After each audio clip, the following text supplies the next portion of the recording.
The Wrangell Mountains had watched the Kennecott Valley long before copper gave people a reason to climb into it. Winter buried the ridges beneath snow. Summer exposed dark rock carved by ancient glaciers. The seasons followed their own rhythm, indifferent to the settlement that eventually grew below.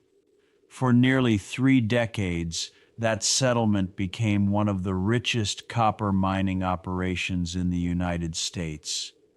Ore traveled from the Bonanza and Jumbo mines high above the valley, through tramways, mills, rail cars, and ships before reaching smelters hundreds of miles away.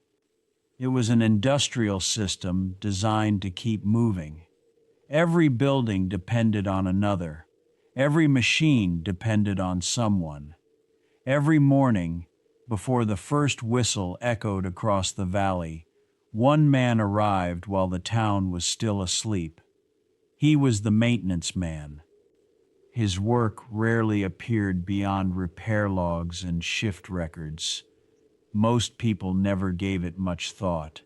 That was often the clearest sign he had done it well. His boots crossed the frost-covered boardwalk at an unhurried pace. The machine shop waited in darkness, its outline barely visible against the pale morning sky. A ring of keys rested in his gloved hand.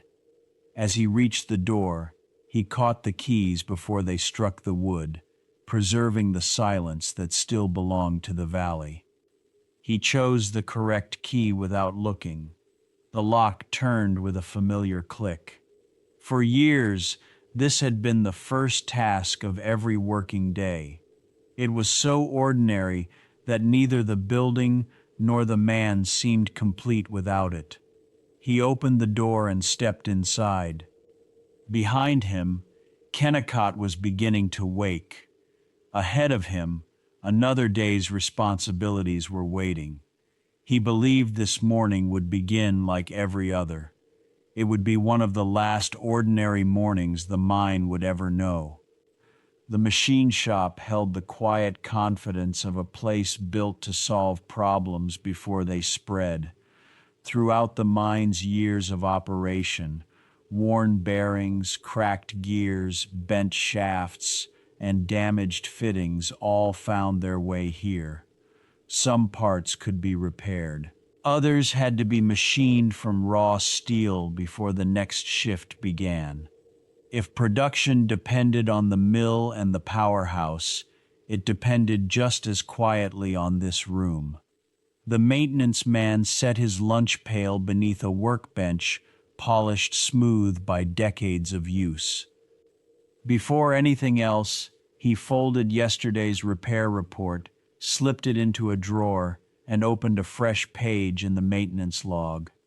He wiped a trace of oil from his fingertips before picking up his pencil.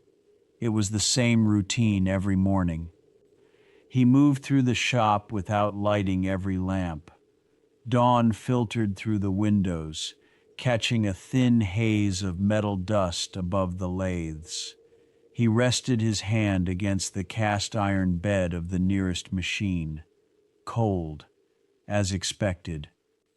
An oil cup received a careful turn. A loose fastener was tightened with a few quiet movements of a wrench. Metal shavings left from the previous day's work were brushed into a tray. None of the tasks took more than a few moments. None would appear in a production report. That was the nature of maintenance. Its successes were measured by interruptions that never happened. Few miners ever entered the machine shop unless something had already failed. He preferred it that way. A quiet workshop usually meant the rest of Kennecott could keep moving without interruption. He closed the maintenance log and slipped it beneath his arm. His first stop each morning was always the powerhouse. Outside, the first whistle broke the silence of the valley, and the day began exactly as it always had. For now, the morning whistle echoed across the valley. Within moments, Kennecott answered. Doors opened along the boardwalks. Lanterns disappeared as daylight strengthened. Men carrying lunch pails made their way toward the mill, the powerhouse, the warehouses, and the tram terminals. What had been a silent settlement only minutes earlier settled into a rhythm refined by years of repetition. The maintenance man stepped out of the machine shop and began the same inspection route he had followed for most of his working life. His first stop was always the powerhouse. Before opening the door, he paused to listen. Steam escaped in a steady cadence. Pumps worked without strain. No unexpected rattle disturbed the familiar rhythm. Satisfied, he noted the time in his inspection book and continued. The powerhouse supplied the energy that allowed the rest of the operation to function. From there, he walked toward the concentration mill, where ore from the Bonanza and Jumbo mines would soon begin its journey through crushers, conveyors, flotation cells, and loading bins. Each stage relied upon the one before it. A fault in one building could quickly affect another. That was why his work rarely remained inside the machine shop. Maintenance reached every corner of Kennecott. A worn bearing replaced before dawn might keep the mill running through the day. A leaking valve repaired in the powerhouse could prevent an unexpected shutdown hours later. Most of the workers crossing the yard never saw those repairs. They only saw a mine that worked. That was enough for him. Steam drifted above the powerhouse as the sounds of machinery gathered across the valley. The mill found its familiar rhythm, and another day of production was underway. Nothing about the morning suggested the routine was coming to an end. Only the men in the administration building knew that before the day was over, the mine's future would begin to change. By mid-morning, Kennecott had settled into the steady rhythm that defined nearly every working day. The mill thundered above the valley as ore moved from one process to the next.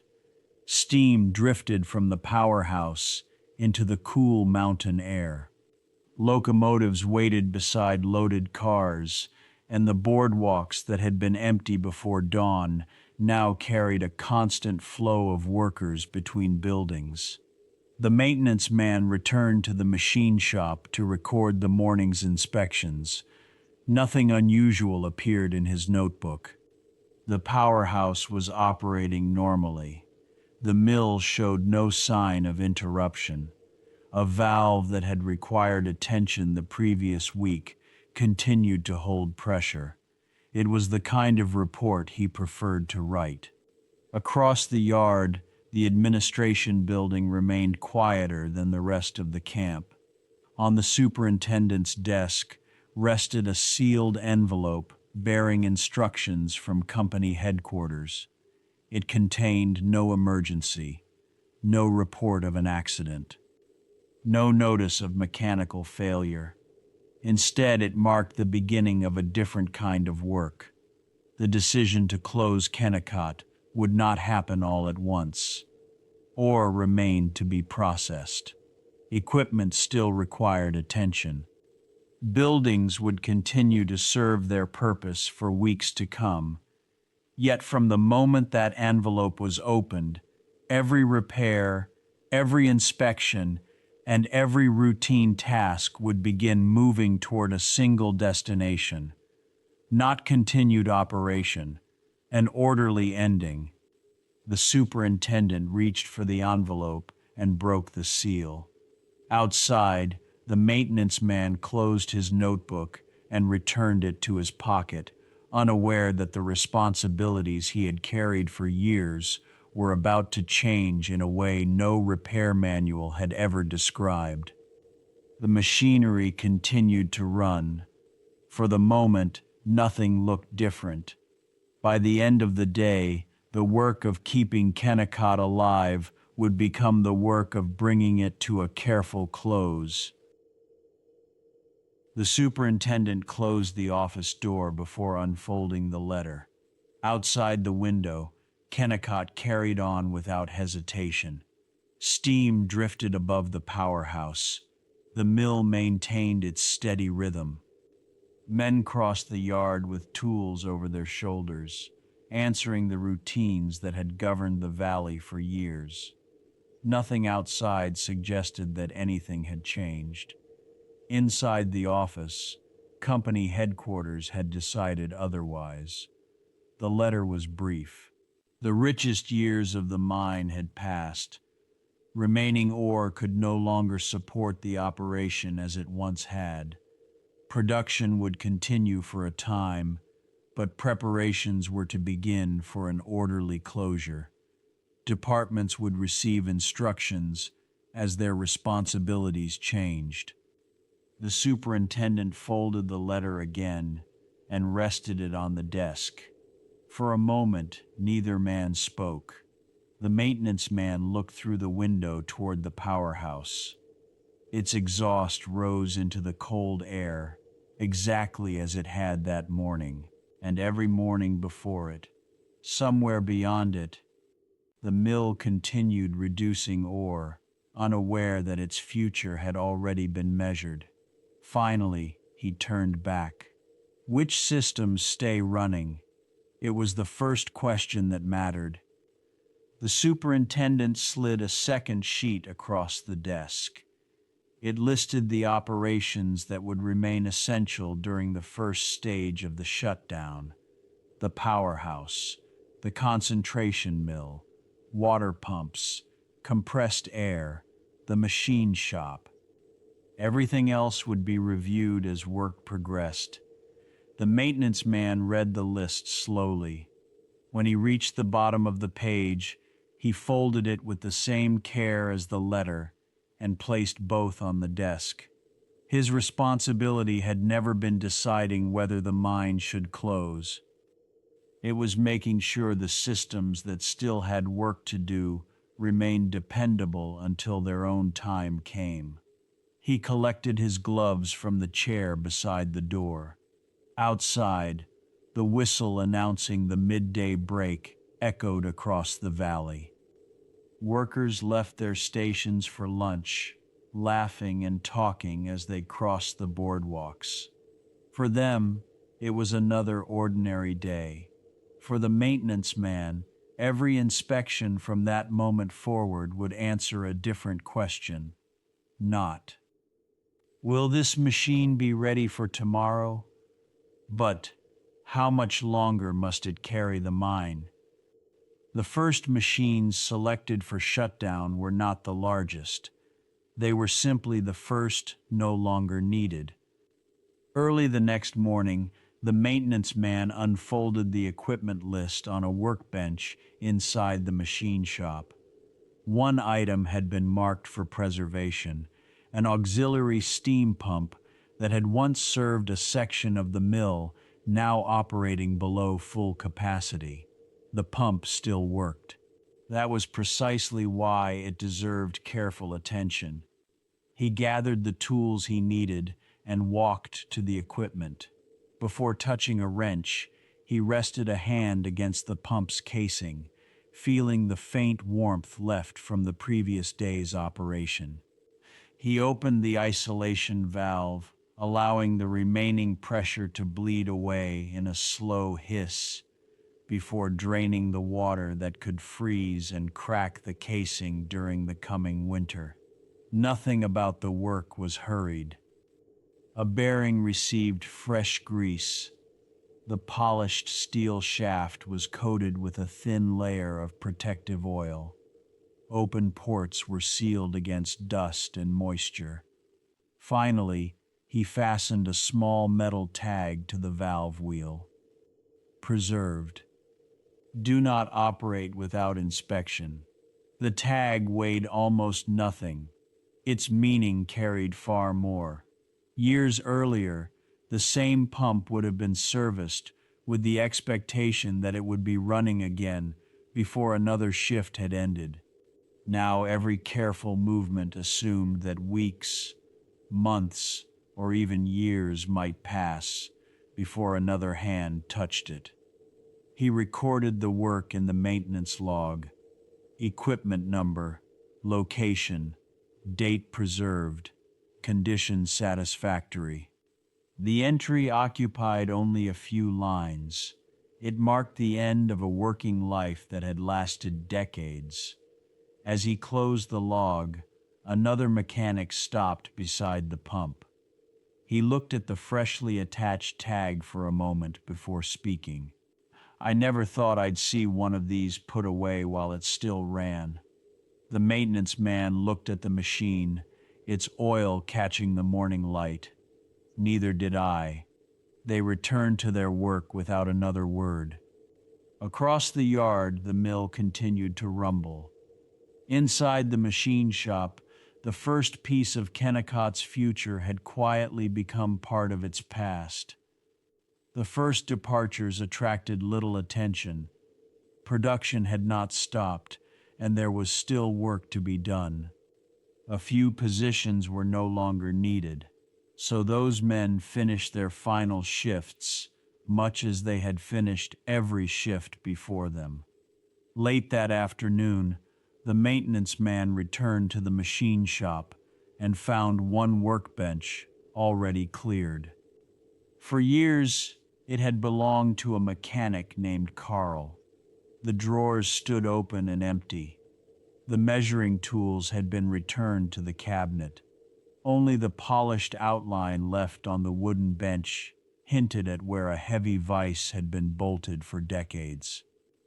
Carl was packing the last of his belongings into a small canvas bag. "I've left the pullers on the west rack," he said, almost as if discussing tomorrow's work. "The larger set sticks if the shop gets damp."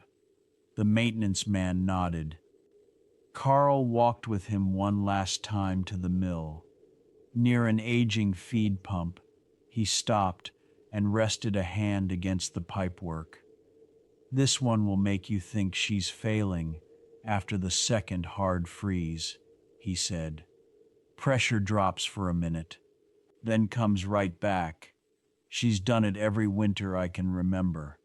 The maintenance man opened his inspection notebook and wrote a single line beside the pump's number. He closed the book. Neither man spoke again about the machine. Back at the machine shop, Carl removed his name from the duty board. The small metal plate had hung in the same place for years. He slipped it into his pocket, picked up his canvas bag, and offered a handshake that needed no farewell speech. "I expect you'll keep the place in order." "I'll do my best." Carl smiled once and stepped outside. The maintenance man watched from the doorway as he crossed the boardwalk and disappeared among the afternoon traffic. Around him, the mine continued exactly as it always had. The whistle sounded. Steam drifted above the powerhouse. Ore still moved through the mill. Only one workbench remained empty. For the first time, he understood that the shutdown would not only preserve machines, it would slowly separate them from the people who knew them best. By the end of the week, the superintendent's office had become as familiar to the maintenance man as the machine shop. The workbench now held repair logs. The office held schedules. Each afternoon, the two men reviewed another list of equipment. Some machines would remain in service until the last ore had passed through the mill. Others could be cleaned, preserved, and removed from operation as soon as the work they supported came to an end. Every decision depended on another. A compressor could not be secured until the crews who relied upon compressed air had finished. The powerhouse could not reduce steam while the mill still needed power. Even an empty building might contain equipment serving another part of the mine. The maintenance man studied the papers without speaking. He traced one sequence with his finger, following it from the machine shop to the powerhouse, from the powerhouse to the mill, and from the mill to the railway. If one step happened too early, everything after it would be affected. He finally looked up. Has anyone done this before? The superintendent understood immediately. Not another mine. This one. He slowly shook his head. We've spent years learning how to keep Kennecott running, he said quietly. No one expected to write instructions for stopping it. The room fell silent again. Outside the window, a locomotive eased a line of ore cars toward the loading tracks. Steam drifted above the powerhouse, and the afternoon whistle echoed across the valley. The mine continued its routine, unaware that the men inside the office were planning its final chapters. The maintenance man returned to the machine shop before the end of the shift. He opened the maintenance log to a clean page. For years, every entry had prepared machinery for another season of work. He wrote the date carefully at the top of the page. Then, beneath it, he began recording a different kind of maintenance. Not how to keep the mine running, how to leave it in good order when the work was finally done. He closed the log and rested his hand on its worn cover. There was no manual for what came next. Someone would have to write it, one careful decision at a time. The machine shop still opened before the morning whistle. The maintenance man unlocked the door with the same ring of keys, crossed the same worn floorboards, and opened the same maintenance log. His routine had not changed. The room had. One corner of the shop no longer echoed with the steady rhythm of work. A large planer that had once shaped replacement parts for the mill had completed its final assignment days earlier.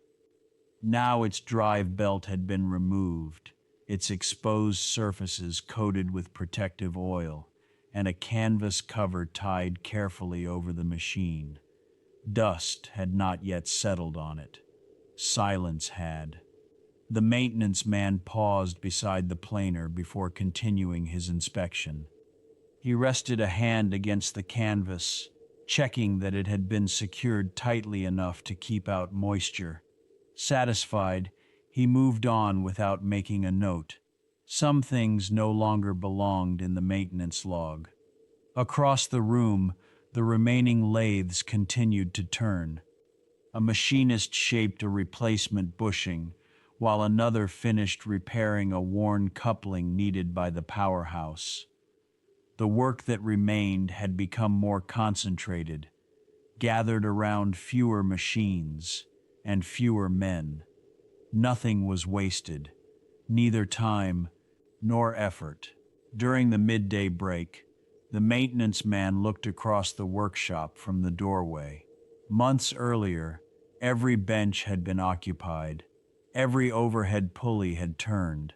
Voices had carried easily above the sound of steel meeting steel. Now entire sections of the room stood waiting behind canvas covers and preservation tags. They had not been abandoned. They had simply finished the work expected of them. The whistle called the men back to their stations. The remaining machines answered with familiar sounds, though fewer than before. The maintenance man closed the shop door behind him and started toward the powerhouse. For years, his morning rounds had been guided by the question of what needed attention first. Now another question quietly accompanied him. Which part of the mine would finish its work next? The maintenance man no longer measured the passing weeks by the calendar. He measured them by the machines that still needed him. Each morning, his inspection route grew a little shorter. Equipment that had once demanded daily attention now stood cleaned, preserved, and marked with metal tags. Their work had ended. His responsibility toward them had not. During every round, he paused long enough to check that the covers remained secure and that no moisture had found its way inside. A preserved machine could still be damaged by neglect. That morning, he reached the concentration mill before the first load of ore arrived. The building sounded different, not quieter, less crowded. Where several conveyors had once carried a constant stream of rock, only the remaining lines continued to move. Empty rollers turned slowly overhead, waiting for work that would never return. The machinery still operating carried a greater share of the burden. The maintenance foreman met him beside a conveyor drive. "We'll finish this section today," he said, resting a hand on the guard covering the gears. "After tonight, this line won't run again." The maintenance man removed the inspection cover and turned the drive shaft by hand. The bearings moved smoothly beneath a thin film of fresh grease. He listened for the faint scrape that often warned of wear. There was none. He replaced the cover and tightened each bolt evenly before making a brief note in his inspection book. "Ready for final shift." The words occupied less than a line. They described the end of years of uninterrupted service. By evening, the conveyor carried its last load of ore. Workers remained at their stations until the final rock disappeared into the crushers. Then the motors slowed, belts coasted to a stop, and the building settled into an unfamiliar stillness. No one applauded. No speeches were given. The foreman reached for the disconnect switch, locked it in the off position, and attached a preservation tag beneath the handle. The maintenance man wrote one final entry beside the conveyor's number. Tomorrow, his inspection route would no longer pass this way. One more piece of Kennecott had quietly finished the work it had been built to do. The maintenance man still visited every building that remained in operation. Some inspections took only a few minutes now. Others took longer. Not because more machinery was running, but because fewer people remained to notice what needed attention. Late one afternoon, he crossed the mill alone. The building had once demanded constant awareness. Conveyors rattled overhead. Crushers shook the timber frame beneath his boots. Men called to one another above the noise as ore passed from one stage of processing to the next. Now entire sections stood motionless. A row of flotation cells reflected the pale light from the windows. Their paddles rested where they had stopped days before. Walkways that had once required workers to step aside for one another now stretched empty from one end of the building to the other. His footsteps carried farther than he remembered. He paused beside one of the idle cells. A wrench lay neatly on the handrail. Someone had left it there at the end of the final shift, intending to collect it before going home. No one had. He picked it up and turned it over once in his hand. The handle was worn smooth from years of use. Back at the machine shop, it belonged on the shadow board with the other tools. He slipped it into his coat pocket and continued his inspection. The remaining machinery still demanded the same careful attention. Bearings were checked. Lubricators were filled. A loose coupling received a slight adjustment before it had the chance to become tomorrow's problem. The routine had not changed. Only the spaces between the tasks had grown larger. As he reached the far end of the mill, he stopped and looked back across the quiet floor. The machines that remained in service sounded louder than before, not because they had changed, because there were fewer voices around them. He turned off the last inspection lamp and stepped outside. Behind him, the mill continued to breathe, more slowly now. And for the first time since the shutdown had begun, the silence between its machines seemed just as important as the sound they still made. By early autumn, the maintenance man's morning rounds had become shorter than they had ever been. The list folded inside his pocket no longer covered every building in Kennecott. One by one, workshops, compressors, conveyors, and auxiliary equipment had completed their work and been placed into preservation. Only a handful of systems remained: the powerhouse, part of the mill, the water pumps, the railway facilities needed to move the last shipments from the valley. He walked the familiar route before dawn, the same path he had followed for years. The difference was no longer found in what he saw. It was found in what he no longer heard. A workshop that once rang with hammers stood behind locked doors. The machine belts that had crossed its ceiling hung perfectly still. Even the smell of warm oil had begun to fade from the air. At the powerhouse, the chief engineer greeted him with the same brief nod they had exchanged every morning for decades. Together they inspected a steam turbine that now carried more responsibility than ever before. If it failed, the remaining mill equipment would stop. The pumps would stop. The final weeks of work would stop with it. The maintenance man listened as the governor settled into its steady rhythm. Then he adjusted a lubricator by no more than a fraction of a turn. The engineer glanced over. "You heard it?" A little dry. The engineer leaned closer, smiled faintly, and nodded. "I didn't catch it." The adjustment took only a second. It might prevent hours of lost work. Neither man mentioned it again. Outside, the first light reached the mountains above the valley. The mine looked almost unchanged from a distance. Smoke still rose from the powerhouse. The railway still waited below. The mill still answered with a low, steady hum. Yet the maintenance man understood something that no visitor could have seen. Kennecott was no longer being sustained by the strength of a great industrial system.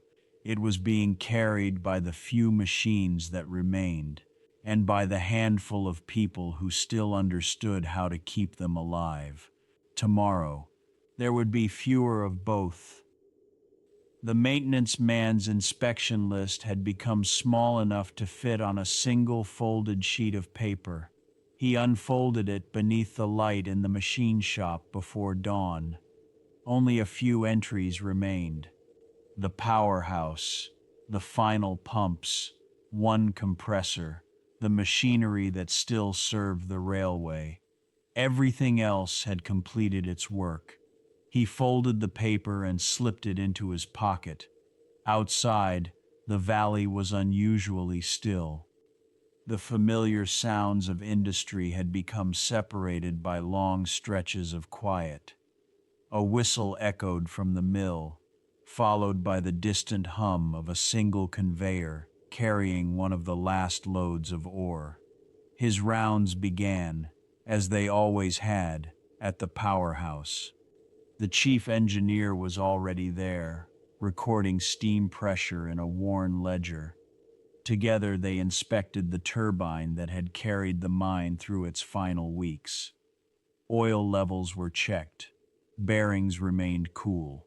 Gauges held steady. Nothing demanded repair. The maintenance man rested his hand briefly against the turbine's casing before moving on. Its work was almost finished. From there, he walked to the compressor house. Years earlier, several compressors had operated together, supplying air across the mine. Now only one remained. Its steady rhythm filled the nearly empty building. He checked the lubricators, listened to the valves, tightened a packing nut no more than a fraction of a turn. The adjustment was almost invisible. The machine settled back into its familiar cadence. Satisfied, he entered a final inspection note and closed the book. When he stepped outside, the morning sun had begun to reach the upper slopes of the valley. Behind him, the compressor continued to run. Ahead of him, more buildings stood silent than alive. For decades, his work had carried him toward the places where machinery demanded attention. Now the remaining machines were scattered across a landscape that had already begun to remember silence. By the time tomorrow's inspection came, there would be fewer still. The work of keeping Kennecott alive had become the work of guiding its last heartbeat with the same care that had sustained its first. The departures came one crew at a time. There was no single day when Kennecott became empty. Each morning, another group completed its final assignment. Equipment was cleaned, tool chests were locked, keys were returned to the office. The routines remained familiar, even as fewer people carried them out. The maintenance man noticed it in the spaces between greetings, where he had once exchanged brief nods with dozens of workers during his morning rounds. Now he met only a handful before reaching the powerhouse. The valley had become large again. That afternoon, the railway crew prepared the last train that would leave before the remaining operations were reduced once more. The locomotive stood under a thin cloud of steam, while freight cars were coupled together with the same practiced movements they had repeated for years. Nothing about the work suggested it was the last time. A brakeman climbed down from the caboose carrying his lantern. He walked into the depot, signed the duty register, and laid the lantern on the counter beside the book. "I'm leaving it here. Won't be needing it again." The station agent nodded. Neither man added anything else. Outside, the maintenance man watched as the train eased forward. The wheels found the rails with a familiar rhythm before disappearing around the curve beyond the mill. The sound lingered for a few moments after the train itself had vanished. Then the valley became quiet again. He turned toward the machine shop. Inside, fewer coats hung beside the entrance than he remembered. Several benches had already been cleared. The remaining mechanics finished the day's work without speaking much. Each man returned his tools to their proper place before wiping the benches clean. The maintenance man did the same with his inspection book. He placed it exactly where it belonged before extinguishing the lights. Tomorrow there would be fewer men to greet. The machinery that remained would still require the same care.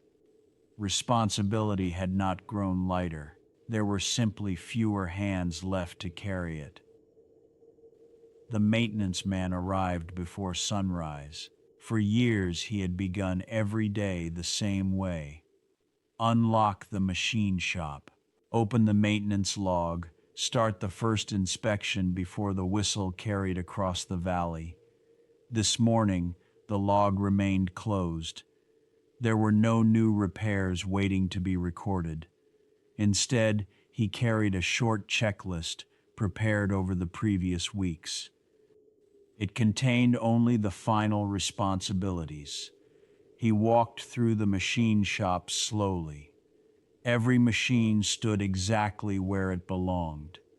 The preserved lathes remained beneath their canvas covers. The planer rested undisturbed. Workbenches had been cleared, drawers closed, measuring tools returned to their cabinets. Even the forgotten wrench he had found in the mill now hung once again in its proper place on the shadow board. Nothing had been left unfinished. He paused beside the maintenance bench where he had spent so many mornings reviewing inspection notes. His hand brushed across its worn wooden surface, smoothing away a thin layer of dust that had settled overnight. Then he moved on. Outside, he followed the familiar route one final time. The powerhouse had fallen quiet. Its gauges rested at zero. The compressor house stood empty. The mill waited behind locked doors. He checked each building exactly as he always had. Doors secured, windows fastened, preservation tags intact, equipment protected against weather and time. No one had asked him to make one last inspection. He did it, because that was how the work was finished. When he returned to the machine shop, the superintendent was waiting outside. Everything in order? The maintenance man looked once more through the open doorway.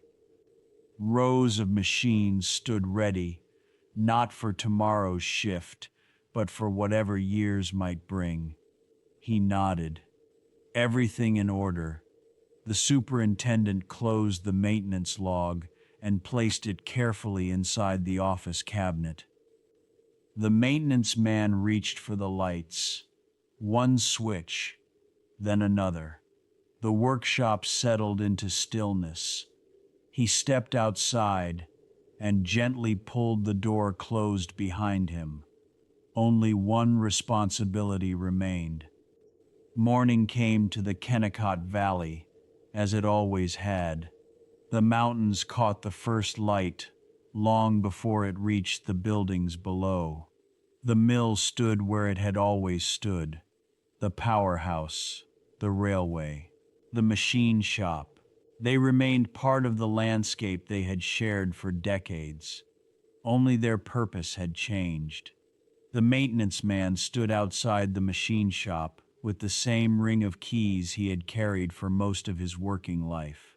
One key remained in his hand. He looked once along the boardwalk that connected the buildings of the industrial camp. The windows reflected the pale morning light.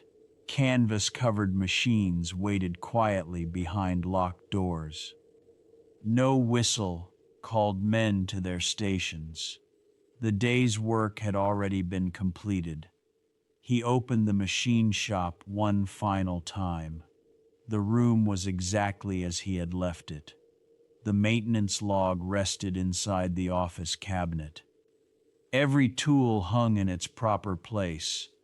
The benches were clear. Nothing required correction. He walked slowly through the workshop, stopping only long enough to rest his hand against the worn edge of the main workbench. For years, every morning had begun with the expectation that something, somewhere in the mine, would need attention. This morning, there was nothing left to repair. He turned toward the door. Outside, he pulled it closed behind him. The lock clicked into place with the same familiar sound it had made thousands of mornings before. This time, no one followed him inside. He slipped the key onto the ring and handed it to the superintendent. Neither man spoke. There was nothing left that required explanation.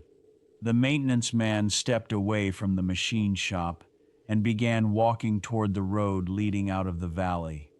Behind him, the buildings remained. The mountains remained. The copper still rested within the earth. Only the work had ended. For decades, people remembered Kennecott for the copper it produced and the wealth it created. Few remembered the quiet men who kept its machinery alive from one morning to the next. Fewer still remembered the maintenance man, whose final responsibility was to make certain that America's richest copper mine ended with the same care, patience, and discipline that had sustained it for so many years. The valley grew quiet again. This time, it stayed that way.